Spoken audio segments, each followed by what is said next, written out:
Hey everybody, Prepper Nurse 1 here. It is Friday, July 28th, and right now, of course, the sky is now clear because all day it was been partly cloudy. We actually did do not bad solar-wise today. Pulled in 5.4 kilowatt hours, so not too shabby. So anyway, I want to do a quick video here, and I had gone down to the local Walmart. There's a bunch of local Walmarts all over the place, but I stopped at the one, and I actually needed to pick up bar and chain oil because, like, my game plan is tomorrow is I'm going to cut wood. So I had to go down and pick that up. So while I was there, they had. I'm going to show you this first. Yes, Saxy, hi. Hi, baby girl. They have this field kit, 8-piece maintenance field kit for the chainsaw. So I'll show you that so that I can sharpen the chainsaw.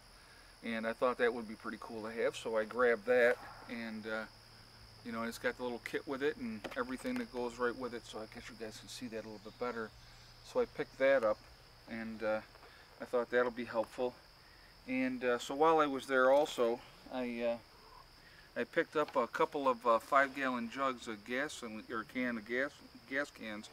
They were on clearance. They were priced at like almost 12 bucks, and they were on clearance for $9. So of course when they rang up at the higher price.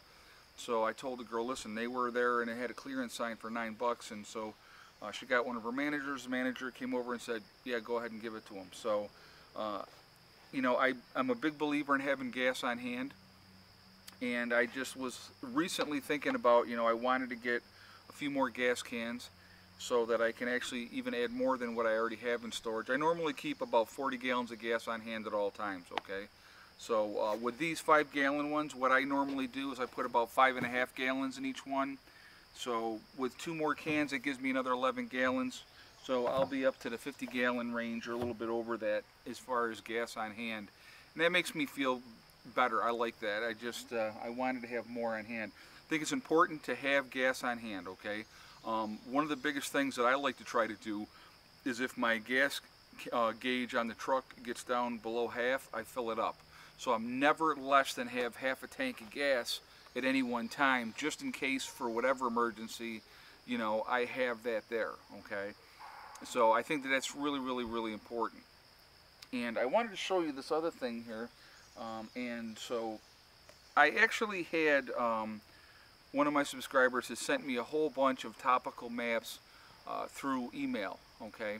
And so I actually have those. I just got to download them onto a zip drive, but and I actually do need to take care of that too. But anyway, I decided, I said, you know what, I want to go ahead and get, this is obviously New York State, and it's the topical maps for everything in New York State. It's detailed topographical maps, and I just thought that that was really, really good to have. I have a lot of people that are part of my group that, you know, live in the Rochester area or in the Batavia area, and you know, if they need to get here, so like here, you know, here's Scott. I'm just gonna kind of show you real quick. So here's Rochester. You got Leroy, Honeoye Falls, Lima, Avon, Batavia's over here. So if they all need to get to me, what I'm going to actually do is I'm going to sit down, and from their location, I'm going to map out like 3 or 4 different routes that they can take, not using the highways, because everybody knows the highways, but not using the highways, 3 or 4 different routes that they could take to get here safely and hopefully not have to deal with a lot of traffic if there was an event where they had to get out of Dodge in a hurry, okay? So I just think that that's real important. And what I may end up doing with like this here is doing a, you know, scanning some of these and, you know, making copies so that they would have these. But it was something I thought, you know what, I mean, it was 20 bucks, believe it or not, for this. But, yes, hi, how are you? I thought it was a good investment, and you know, whatever state you guys are in, like I said, obviously I'm in New York, I think this is a good idea for you guys to have.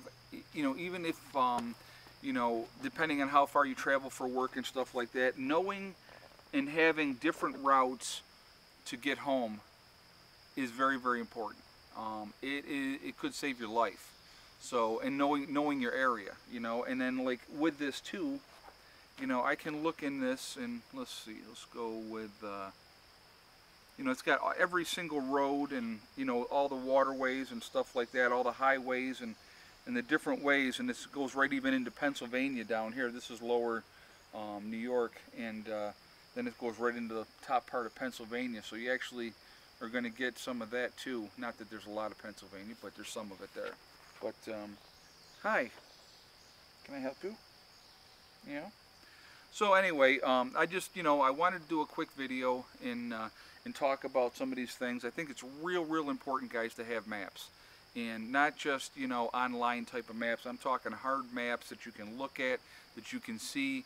I think it's hugely important. And, you know, and again, have different ways to get out of wherever you're at. I know a lot of people will commute to Rochester that live out in this area where I'm at. And, you know, there's basically everybody takes the same route every day. You know, it's the same direction. So, you know, and it's the quickest way. But if it's an emergency situation, it's not going to be the quickest way. It's going to be congested rather quickly, and it'll be gridlock. So knowing other ways to get to where you need to go to, or to your bug out location, having maps that you have, that you can look at, that you can see, is going to be...